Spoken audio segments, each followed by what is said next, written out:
La niebla algodonada, que nacía desde el profundo seno del Valdivia, inundaba las calles, como así lo hacen las aguas en las ruinas submarinas. Garibaldi perdía su mirada en la inmensidad misteriosa de la dimensión opalina que existe en la madrugada. ¿Qué mierda vi?, se dijo el inspector en la segunda noche insomne a la que su presencia en el ritual pagano lo había relegado. El diccionario de símbolos ocultos había hablado con claridad de aquellos seres. Eran los profundos, los siervos de Dagón y prole de Cthulhu. Su habla humanoide la habían obtenido a través de una proterva y perversa mezcla con seres humanos que habían sido lo bastante temerarios como para consentir en tan depravada unión. Sus hijos nacen con la apariencia de hombres y mujeres, pero finalmente asumen la forma de sus ancestros más antiguos y vuelven a habitar las ciudades submarinas. La niebla ascendía blanca desde el ponto y los ríos, como relatando la historia universal de las aguas que velan los secretos anteriores al hombre y a la escritura, acaso anteriores a los sueños. ¿Qué mierda vi?, clamó en voz alta el acongojado inspector, condenado a ver aquello que los mortales no deberían ver jamás, y a saber aquello que decía que el libro fotocopiado no eran ni metáforas ni supersticiones. La niebla oscurecía la vista y turbaba la razón. Era la misma niebla que cubrió los restos de la casa chamuscada aquella nefasta noche, cuando el inspector intentó acercarse y una extraña fuerza simplemente no lo dejó seguir. También pudo haber sido su propio cansancio, o bien se juntaron ambos factores. Garibaldi había perdido una parte ignorada de la inocencia, aquella que protege la razón del abismo de las cosas que no debieran existir. A la chica no la mató ni Willem ni Carmona, pensaba el inspector mientras se dirigía a la comisaría. A ella la mató eso que se oculta en el pueblo, y la mano que sirvió de verdugo fue la de esa criatura pescado. 2 hombres inocentes han sufrido por esto. ¿El viejo Simpson lo sabrá? ¿Lo sabrán los padres de los jóvenes? Las tribulaciones del inspector lo llevaron a la conclusión más evidente: irse de ahí y no pensar en este lugar nunca más. Hacer todo lo posible porque Francesco, su hijo, no metiera la nariz donde no le incumbiera. Pero algo en sus entrañas le dijo de inmediato que olvidar resultaría imposible, en especial porque esta peculiar seguidilla de eventos había tenido víctimas. Para mantener su aspecto de inocencia, debió ir a ver al subinspector Miller al hospital. Él había resultado con quemaduras tras la explosión de la casa de los Brujitos Corazón. Sus padres habían muerto. ¿Cómo le va a Miller? Garibaldi llegó con una sonrisa que pretendía levantar el ánimo, pero al mismo tiempo respetar el dolor de las personas. El subinspector estaba en una cama con el respaldo arriba. A su lado, una mujer no demasiado atractiva tejía algo a palillos con una madeja de lana azul. Hola jefe, voy a quedar con marcas en el cuerpo, en la cara, y perdí el meñique y el anular de la mano izquierda, pero aquello me tiene sin cuidado. Las marcas de la guerra pueden volver el rostro de un hombre incluso interesante, pero me tiene preocupado el ojo. Si lo pierdo me sacan de la fuerza. El subinspector hizo una pausa. No conocí a Esther, mi esposa. Él es mi nuevo jefe, el inspector Garibaldi. La mujer saludó, pero no se puso de pie, cosa que a Garibaldi le pareció curiosa. Después de todo, él era un superior jerárquico. Al subinspector le habían vendado la mitad del cuerpo y la cara también tenía el ojo derecho cubierto. ¿Qué andaba haciendo ahí, Miller? Era una pregunta inocente, obvia, no tenía nada de raro y no había por qué no hacerla. Garibaldi la hizo además en el tono más coloquial posible. El subinspector, sin embargo, se puso especialmente nervioso y miró a su mujer con algo que a Garibaldi le pareció terror. Ella tenía los ojos demasiado redondos y separados, su nariz demasiado chata. No llegaba a ser fea, pero ciertamente no era tampoco una belleza. menos una típica belleza teutona valdiviana. Garibaldi no quiso pensar en que estaba frente a una de aquellas innombrables cruzas entre hombres y abominaciones, pero no pudo evitar pensarlo. Mis padres eran amigos de ese par y participaban con ellos en sus cosas raras, respondió con cierta molestia. A mí justo me habían invitado, mala suerte supongo. Lamento mucho lo de ellos, respondió Garibaldi. Ellos sabían los riesgos. Ellos se metieron en eso sin que nadie los obligara. En cambio yo, se limitó a responder enigmáticamente Miller, en un lapsus que revelaba más de lo prudente, por lo que luego se limitó a las moderadas lamentaciones de un adulto que quedaba huérfano.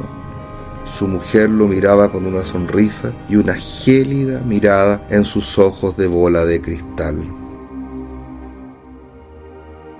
El Estado de Chile, sin embargo, con los impuestos de todos los chilenos, no le pagaba a Garibaldi por resolver misterios ancestrales, sino cosas mucho más mundanas. Los asaltos a los camiones entre Valdivia y Temuco tal vez no eran más importantes, pero sí más urgentes. La PDI debería coordinarse con Carabineros, la policía uniformada, para detener a una banda que causaba estragos a la papelera, a Levaduras Collico y a varias procesadoras de madera. Aparte del turismo, aquellas eran las industrias que alimentaban a la ciudad. Las pérdidas eran millonarias y un camionero que se las quiso dar de héroe murió por un balazo de un arma de guerra, lo que además era especialmente insólito. Había que movilizar efectivos de las dos policías. Si resolvía esto, el inspector se transformaría en subcomisario. Ya había cumplido el tiempo en su rango y en el superior habría más trabajo de oficina, lo que en realidad significaba menos trabajo. La recuperación del cuerpo de Carmona la había dejado bien parado y añadía un gran antecedente a su brillante carrera. La única razón por la que no lo ascendían aún era por la falta de personal ante una banda como aquella. La región era por lo demás tranquila. Los homicidios no pasaban de ser el resultado de borracheras y los robos eran en general menores hasta esta nueva banda. El caso exigía resolver problemas administrativos, coordinar dos policías, la civil y la uniformada, de dos regiones distintas. Trabajo de comisarios y subcomisarios, no de inspectores. Mostrar demasiada iniciativa podía pisar los callos de los superiores. Solo en la PDI el caso implicaba dos prefecturas y Carabineros tenía su propia burocracia. Presentó un plan kafkiano con la delicadeza de dejar los vacíos correspondientes para que los llenaran sus superiores y creyeran que la idea había sido de ellos. El plan subió, bajó, se timbró, se volvió a timbrar, fue a Temuco, de allí a Santiago, desde donde se autorizó y alguien tuvo el tino de dejar a Garibaldi a cargo. Esto dio resultado. Luego de una persecución que comenzó en la región de los ríos y terminó en la Araucanía, la banda fue apresada luego de que intentara robar un camión de maderas procesadas. Garibaldi iba en uno de los vehículos blindados de la PDI, que no eran tantos como los de Carabineros, pero que eran igual de eficientes y algo más rápidos, pues no sufrían el mismo desgaste. El enfrentamiento había sido digno de una película de acción, pero el inspector no llevaba más que su arma de servicio y el operativo había sido coordinado por Carabineros, mejor equipado para estas cosas. Su trabajo era estratégico, no táctico y sobre todo procesal. Finalmente, la banda, que usaba 3 vehículos robados, fue acorralada y puso rápidamente sus armas. Estaba compuesta por 10 hombres que fueron atrapados en delitos flagrantes. Los interrogatorios iban a ser fáciles y las confesiones iban a acelerar los procesos. Dado que las defensorías públicas eran demasiado celosas de los derechos humanos, obtener estas confesiones era vital para que los culpables no salieran porque la detención había sido ilegal o por algún otro tecnicismo sacado de la manga de un defensor público demasiado eficiente. Garibaldi interrogaba al que parecía ser el líder. El hombre se veía viejo, no tanto, quizá unos 60 años, pero demasiado para un delito como aquel. Cuando le entregaron los antecedentes, vio que el delincuente, Gonzalo Rojas, tenía en realidad 42 años, un poco más joven que el mismo inspector. Espero que esté bien tratado, dijo irónicamente el inspector. En otro tiempo hubiera podido insultarlo, golpearlo un poco y obligarlo a firmar una confesión, pero no en los tiempos de los derechos de los delincuentes. Todo interrogatorio estaba convenientemente grabado en audio y video para evitar que incluso fueran los policías y no los malhechores los procesados. El joven anciano levantó la mirada, su piel lucía grisácea y sus ojos eran casi redondos. Considerando las circunstancias, sí, respondió el hombre. El correcto castellano del delincuente sorprendió al inspector. Procedió a enumerar una lista de hechos delictivos atribuidos a la misma banda. Gonzalo lo interrumpió. ¿Esa es la lista de nuestros trabajos? ¿Quiere que firme una concesión? Deme eso, no se preocupe, firmo donde sea.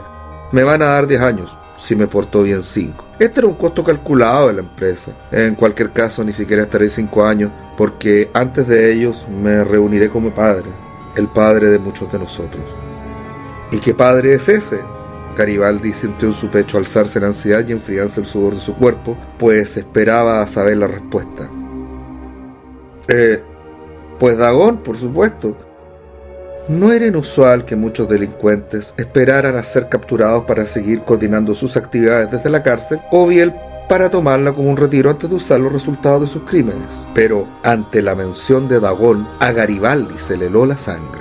El hombre tomó un lápiz y el inspector observó una membrana todavía apenas perceptible entre sus dedos. Observó también el rostro del detenido y notó la semejanza con una cabeza de pescado o tal vez de rana. Era difícil decirlo aún. El hombre que tenía enfrente era una mezcla entre humano profundo y estaba a su merced. Estaba secundado por personal fuertemente armado de ambas policías y los poderes del detenido no hubieran podido contra todo eso, pero la entrevista, ciertos abogados consideraban insultante llamarle interrogatorio, estaba siendo grabada, como todos los procedimientos, y una digresión semejante hubiera contaminado el juicio y podía dejar al inculpado libre, sin contar con que hubiera quedado como un loco ante sus compañeros y hubiera delatado su conocimiento acerca de lo que no se podía saber ante quienes no querían que se supiera nada. Aparte de Miller, podía haber otros involucrados en el culto tanto en Carabineros como en la Policía de Investigaciones. Por el momento, era imposible identificarlos a todos. Tal vez podría ver al hombre una vez que todo terminara. La misión estaba cumplida, su ascenso asegurado y podría continuar con la investigación que sí le importaba. Su participación en un intercambio de fuego le daba una semana irrenunciable de vacaciones pagadas.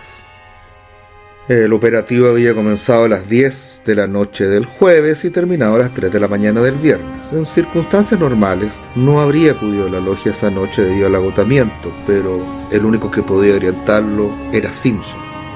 Allí relató el interrogatorio al líder de la banda y su mención de Dagón. También comentó acerca de la esposa de Müller. Venerable hermano, concluyó el inspector con pausa, y en esta sumisión entienda mi apremio, no me juzgue con aspereza. No tengo más amigos que los que me da nuestra unión y usted en particular, pues ha sido forastero antes que yo. Simpson escuchó la relación de los hechos en silencio, ni siquiera hizo una pregunta ocasional. Cuando llegaba el día, querido hermano, dijo finalmente Simpson, sin quitarle la mirada a un vaso de whisky, pensé que las cosas raras que se decían no eran más que invento de vieja. Lo cierto es que, a pesar de enfrentarse a la razón, la realidad me ha enseñado que estas supersticiones son más verdaderas que la influencia de nuestra hermandad. Curiñanco, querido hermano, Curiñanco. Más allá, más bien. ¿Y qué hay en Curiñanco? Más allá, querido hermano, más allá. Si uno sigue los despeñaderos y se adentra en la reserva natural, se encontrará con una casa que parece bambolear en el final de la tierra. Allí vive un alemán viejo, más viejo de lo que puede ser posible. Dicen que habría sido un alto oficial de la Kriegsmarine, un nazi fanático enviado a nuestras costas por Hitler en busca de algo. Pregunte con cuidado.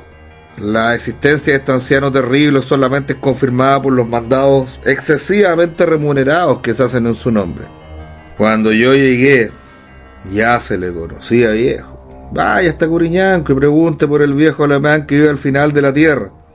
Dicen que sabe aún más que los volúmenes de nuestras vastas bibliotecas. Dicen también que, Si alguien se atreve a revelar la naturaleza de sus encomiendas o dar buena dirección hacia el lugar donde habita, entonces la par misma se lleva los soplones. Ve con cuidado, Garibaldi. ¿Por qué no viene usted conmigo? Porque yo ya no estoy para esas cosas.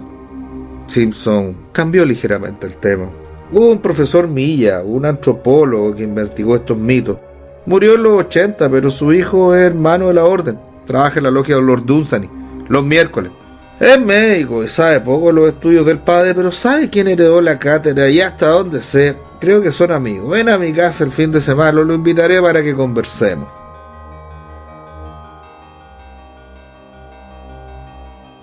El ya subcomisario Garibaldi salió al alba y tomó una motonave en la costanera.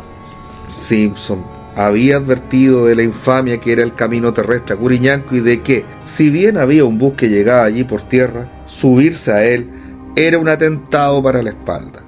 Desde el incidente Carmona, el río parecía cubierto de una bruma de novedad. Garibaldi se halló nervioso luego de darse cuenta de que iba a navegar por las mismas aguas bajo las que vivían aquellos seres. Se asomó por la borda y una presencia monstruosa se reveló rápidamente como un simple lobo marino. La costa trocó el caudal del Valdivia por las olas grises del Pacífico Sur. Donde fuera que mirara, el subcomisario sentía que las aguas de la tierra soñaban con la muerte al mismo tiempo. Cuando la motonave Pillanco lo dejó en el muelle de Curiñanco, el cielo se cernía nuboso, pero la lluvia le había dado a Garibaldi el día para ir puerta por puerta, importunando a todos los habitantes de Curiñanco que se dignaron a responder su llamado. Pero nadie respondió afirmativamente a su pregunta.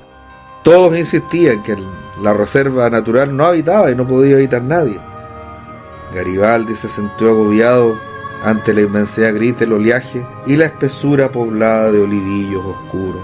Tras las nubes, la silueta del sol parecía situarse después de mediodía. La ansiedad le apretó el estómago. Necesitaba constatar los dichos de Simpson y explorar por cuenta suya el misterio que sus superiores querían acaso forzarlo a olvidar. Volvió a la frontera norte del pueblo, donde el Pillanco lo había dejado. Buscó la imagen peculiar de las arenas grises y el peñasco cubierto de verde. Se quedó ahí en la playa, contemplando el vaivén de las olas. «Por donde quieras lo que tú quieras», le dijo ella. «En una playa, yo junto a ti», le respondió él. Dijo un joven impertinente que recordaba algún momento romántico o quizás simplemente erótico. Estas palabras sacaron a Garibaldi de su ensimismamiento. El subcomisario lo miró molesto y confundido.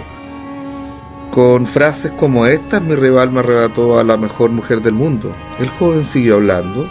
Uno esperaría que esas salamerías fueran objeto del ridículo, pero parece que funcionan de vez en cuando. Una playa como hay tantas en Chile y, sin embargo, no puedo dejar de convencerme de que es esta. Lo cierto es que me culpa a mí mismo. Decidir el proyecto entero de una vida que dependa de la veleidad de otra persona es insensato, por decirlo menos. «Perdona», dijo el subcomisario ofuscado, «no te conozco y no tengo ganas de conocerte tampoco, se me disculpa». «El alemán que usted busca sí existe». Garibaldi no cambió su expresión. «¿Usted es de acá?» «No precisamente. Esto es por lo que le puedo decir dónde está». El joven metió la mano al bolsillo de su chaqueta gris y sacó una moneda de oro de añosa apariencia. «Con esto, con oro español, el viejo le paga a quienes le hacen los mandados. No ocurre muy seguido». «¿Y cómo sabe usted esto? ¿Por qué me lo está diciendo a mí?» Garibaldi se llevó su mano a su arma de servicio. «¿Me está siguiendo?» «Mi padre», siguió el joven, luego de rascarse la nariz. «Pobre tipo, le hizo un mandado una vez. Nunca debió haber pasado, vino para acá como llamado por la niebla desde Santiago. Con la plata que le dio el viejo se compró un velero, imagínese». El bruto no le hizo caso al viejo y nos contó en la casa de dónde había sacado el dinero. Cuando zarpó por primera vez junto a mi tío, quisieron dar una vuelta frente a Viña. Nadie pudo creer lo que vino a pasar después. Eran las 12 del día y el cielo se puso negro de repente, como si fuera de noche. 7 toninas contadas, 7 toninas. Saltaron una tras otra sobre la cubierta y golpearon a mi padre hasta que cayó por la borda. Mi tío no daba crédito. Cuando se acercó a la borda para ver si estaba flotando, el cielo volvió a estar despejado y de mi padre nunca más se supo. Este tipo está loco, pensó Garibaldi. Tonina, dijo con franco escepticismo. Sí, y nadie más en toda la quinta región vio oscurecerse el cielo. Naturalmente no le creyeron y mi tío terminó colgándose en la cárcel. Yo sí le creo. Pueden ocurrir tales cosas, ¿no es así? Pero lo que no me cuadra son precisamente las toninas. Creo que deben haber sido otras cosas. Oye, tengo poco tiempo. ¿Me vas a decir cómo llegar donde el alemán? ¿Cómo llegaste tú? El subcomisario sabía que no iba a poder sacarle más información que aquella, por lo que interrogar al muchacho en otro sentido era inútil. Yo llegué de la misma forma que mi viejo. El joven apuntó con el índice los lindes del pueblo. Me introduje en la selva y que amenaza perderme. Yo me quería morir, mi padre no. Yo sabía dónde quería llegar, mi padre no. Ambos llegamos a la casa del viejo alemán, por lo que presumo que las intenciones no importan. El joven arrojó el doblón al aire para intentar agarrarlo de vuelta. Este cayó al suelo, matando todo el dramatismo. Bueno, rió, con esta moneda la selva se abrió ante mí cuando salí de casa y yo logré llegar sin problema. Tómela, debería funcionar al revés. Ay, no siga los senderos ni vaya a los miradores, no lo van a ayudar. El subcomisario concluyó que no había más que hacer. Se agachó, se hizo con el doblón y partió camino a la espesura. El joven se quedó mirando al mar y el subcomisario lo miró esta vez con indulgencia, porque de alguna manera comprendió su melancolía. Garibaldi se reía a sí mismo en su desesperación, pero ya había visto que podían ocurrir tales cosas, por lo que marchó decidido y en línea recta. Ensimismado, tenía su mirada clavada en la tierra. Se detuvo cuando el camino cambió su color. Un escalofrío recorrió su espina. Sintió nacer en su pecho un terror primordial. Las aguas, el viento que sonaba entre las hojas, el orbe entero cayó en silencio. Alzó la mirada. Las nubes, siempre grises, se habían entrelazado en una tela continua de apariencia sólida. Volteó los ojos al mar. Las aguas habían perdido su lógico vaivén y ahora daban vueltas en patrones de tablero de ajedrez, con una textura que evocaba el moiré del festón que ornara el pecho del emperador de Rusia. La espesura había descogido una nueva tenida que se constituía solamente de altos pastizales, muy discordante con el paisaje al que el subcomisario se había ido acostumbrando. Garibaldi se acercó a uno de los acantilados y el miedo redobló sus fuerzas. Entre las olas que iban y venían en rectas formaciones, el inspector distinguió rostros humanos. Eran las figuras grises y pavorosas de los muertos en alta mar, de los suicidas que buscaron el retiro en el fondo de las aguas y de aquellos que se perdieron en la persecución de las ciudades submarinas, la misma empresa en la que él estaba.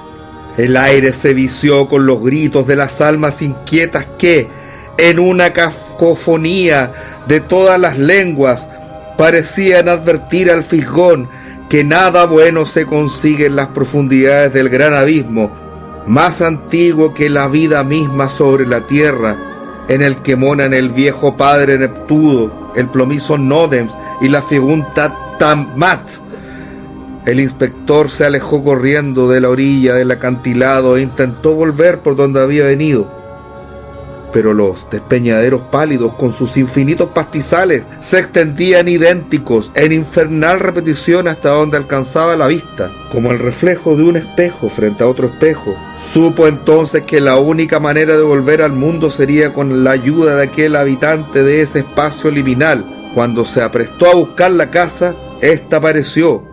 Una vieja parodia de arquitectura gótica oscura y retorcida. Contaba con 2 torreones de forma puntiaguda. La fachada se dibujaba con líneas oblicuas y curvas. La estructura y el ambiente que la rodeaban se inclinaban y giraban en ángulos inusuales. Mientras más se acercaba a la casa, más el espacio a su alrededor se llenaba de nube y caos. Cuando llegó a la puerta, ya no se distinguía nada por debajo de la blancura del espacio ilimitado.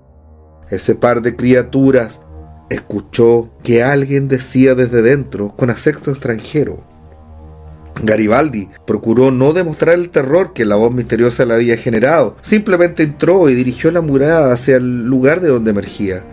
Hablando ahora en alemán, abandonando el pequeño vestíbulo, se pasaba a una sala de estar donde un viejo de larguísimas piernas y barba recortada fumaba pipa. Perdido en las penumbras de su propia hechura, parecía lucir aún el uniforme de la Marina Imperial.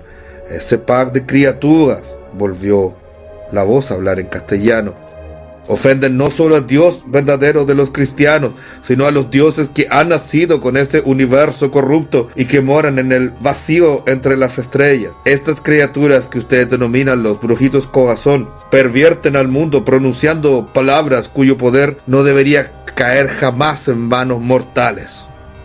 «Se lo encomiendo, inspector. Ha estado cerca de terminar con estas seguidillas de blasfemias, pero ha fallado». «Ahora soy el subcomisario Garibaldi». El policía mantuvo su compostura y se identificó profesionalmente, a pesar de la sorpresa. El viejo parecía poseer la facultad de la clarividencia, aunque no tan actualizada. «Disculpe por no respetar el rango suyo. Friedrich George Ernst Graf von Westerfeld, pero puede decirme don Ernesto, como me decía mi última empleada. Estoy retirado, así que puede usted prescindir del rango mío, que es además de un país extranjero y que no tiene ya valor ni aquí ni en ninguna parte». El viejo comenzó a reírse solo.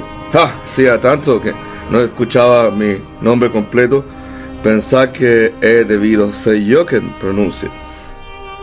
«Herr Ernst», comenzó Garibaldi, intentando alternar el carácter ligero de su nombre castellano con la dignidad de su título oficial. «He escuchado a usted. Tengo entendido que usted sabe mucho de la región, tomando en cuenta el tiempo que ha vivido aquí». El anciano terrible salió del resto de la oscuridad que lo cubría y se acercó a Garibaldi. El viejo se movía con peculiar agilidad.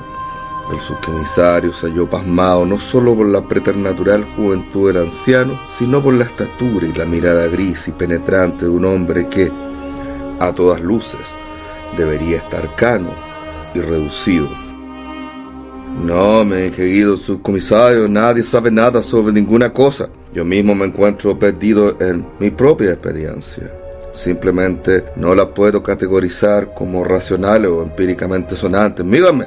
Ni usted da crédito a lo que está viendo. Y si yo era viejo cuando un viejo hoy languidece por el irreductible paso del tiempo, dígame, señor subcomisario, ¿qué me corresponde a mí?»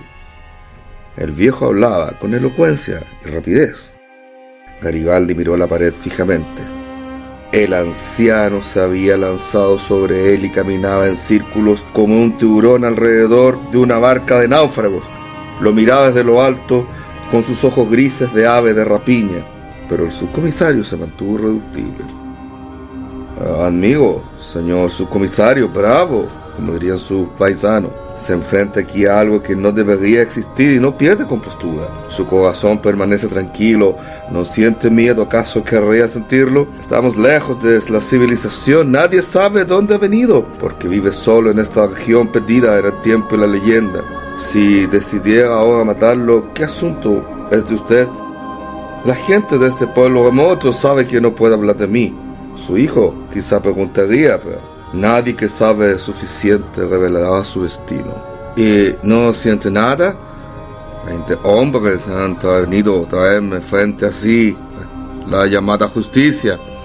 20 hombres de la ley se encuentran desaparecidos en esta región. 21 serán con el subcomisario Garibaldi». El policía no se dejó amedrentar por la situación y miró al anciano terrible con una mirada solamente curiosa. «¿Puede ayudarme, Ernst? Hay una muerte y 2 hombres acusados injustamente. Uno ya no puede defenderse». El anciano terrible se retiró a su rincón y tomó asiento sobre un viejo sillón tapizado en rojo. «Se equivocaron en hermandad», dijo Garibaldi y sonrió. «Me dijeron que usted había servido con la Kriegsmarine, pero el uniforme que lleva es claramente de la Marina Imperial. ¿Sabe usted cuál es la diferencia entre los caballos y las cebras?» «Francamente no». Esta pregunta molestó al subcomisario. El viejo bien podía estar demente, burlándose de él. Yo les voy a decir la diferencia. Los caballos han tenido mucho más éxito que las cebras. Los caballos se han adaptado a casi todos los ambientes, desde la estepa que susurra los nombres de Tamerlán y Genghis Khan, hasta los bosques oscuros de nuestra América Austral. El caballo ha sido el sustento de nuestra primera industria y nos ha llevado a la conquista del mundo. Suya es tanto la guerra como el cultivo y el viaje rutinario. Mientras tanto, la cebra se ha quedado en lo profundo del África bárbaro, el África del atraso y la carencia. Hay quienes dirían que el caballo es claramente el modelo óptimo, ¿no? ¿No es así? Sin embargo, hay un aspecto que el caballo envidia a la cebra, porque aún en su privación y sometida al peligro, la cebra, querido subcomisario, es libre. Así es, cada cebra se mantiene individual y guiada por su propio designio. Se las ve juntas, pero carecen de toda jerarquía. El caballo, por su parte, forma complejos sistemas sociales. Esta misma organización les permitió prosperar, es cierto, pero los dejó prestos a la dominación, porque una vez que el hombre se posiciona como líder, todos los caballos le siguen. La cebra es indómita, querido condestable. Ahora le pregunto, ¿qué preferiría usted? ¿La prosperidad en la sumisión o la privación en libertad? ¿Qué pretende decirme con esta letanía?, gruñó frustrado Garibaldi. Usted ha venido porque le han dicho que sé cosas que no deberían saber. ¿No es así, querido condestable?, dijo el viejo usando un rango inexistente en la PDI chilena. Voy a cumplir con sus expectativas porque no solamente moran en estas aguas los profundos y los rezagados vástagos de la proa estelar del terrible futuro. Garibaldi no pudo contener su entusiasmo. Sus ojos se abrieron, formando en su rostro una expresión de pasmo. Sí, usted sabe, ya ha visto el rostro de algún ahogado levantarse, espíritu insomne, para echar un vistazo a la superficie de los vivos. Ah, querido condestable, acomódese en mi viejo sofá que Ebenhausen vio morir a von Tirpitz. El subcomisario, escondiendo su temor, tomó asiento. Veo que ya conoce a los brujitos corazón. Dígame entonces, ¿qué eran? ¿Qué son?, respondió el anciano terrible con una sonrisa dentada. ¿Cómo? Garibaldi perdió finalmente la compostura. Yo vi su casa chamuscada, vi los cadáveres cubiertos de ceniza. Usted no sabe qué vio, querido condestable. El anciano sacó una cadenilla de oro con un misterioso colgante. Úselo. Esto le protegerá de la influencia de ese par de monstruos tan simpáticos de la ciudad. Aquí tiene otro para Francesco, su hijo, déselo apenas se instale. Debe hacerlo, jurá que no se lo quitará jamás. Y usted mismo tampoco debe hacerlo, son de oro. No se oxidaron cuando Sir Francis Drake los arrojó al mar. No se oxidaron en su descanso de cientos de años en el fondo del abismo. Y ciertamente no se van a oxidar con una ducha. Queda cordialmente invitado si quiere escuchar mi historia y que le devele algunos de los secretos que oculta este mar que sabe demasiado. El inspector Garibaldi fue abatido por un terrible mareo. Intentó ponerse de pie, pero cayó al piso. Cuando se levantó, arrojó su sábana y se halló de nuevo en su propia cama. Hubiera pensado que todo había sido un sueño, pero tenía una cadenilla en el cuello y otra en su mano, que guardó en el cajón del velador para entregarla a Francesco cuando se instalara. Estaba confundido. No veía televisión, pero de todas formas tenía una suscripción al cable porque había pagado el paquete completo. Esta vez decidió encenderla para ocurrir algo normal, aunque fuera normalmente estúpido. Allí estaba el matinal local, con una conductora rubia y teutona, y junto a ella la hermana Soraya, vestida sobriamente con tacones moderados, y el hermano Francisco con un traje azul a la moda pero sin corbata. Subió el volumen. Por suerte nosotros estábamos en casa de unos amigos en Temuco, mentía descaradamente el hermano Soraña. Le habíamos prestado la casa a unos amigos, los Müller, para que pudieran hacer su fiesta junto al mar. La mujer lloró en cámara la muerte de su amiga y agradeció a Dios. Dios sabe a qué Dios, porque su hijo, el subinspector Müller, se hubiera salvado. El canal había dispuesto una cuenta para que los queridos brujitos de la ciudad reconstruyeran su casa, y alguien les había prestado una de las cabañas que se arrendaban para turistas o estudiantes sin ningún costo, cosa que el hermano Francisco agradeció en cámara. Garibaldi los había visto esa noche, los vio salir de la casa, los vio ofrendar el cuerpo de Carmona, los vio volver a su casa. Ahora, el pueblo organizaba una teletón en beneficio de estos personajes, de los que pocos conocían su pura naturaleza.